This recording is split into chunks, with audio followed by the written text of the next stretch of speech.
Pitas ka na bitaw mo abroad. Digid bitaw kanang sayon, di lalim.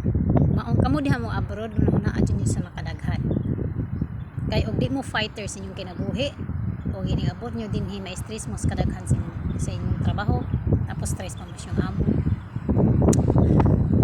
Grabe gid ka pait. Maong kamo din ha kinsa tong mga mabruray pa nya manghunukda danay gid sag bakos in panila. Kaya ako bitaw wa pay trahedya ni abot sa mga kinabuhi, murag wa ko dinhi ni abot ding dapita sa human.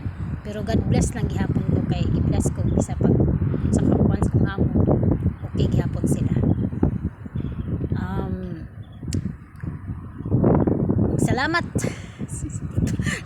Salamat sa ting paminaw ni akong suliran. Nya usa diba tulo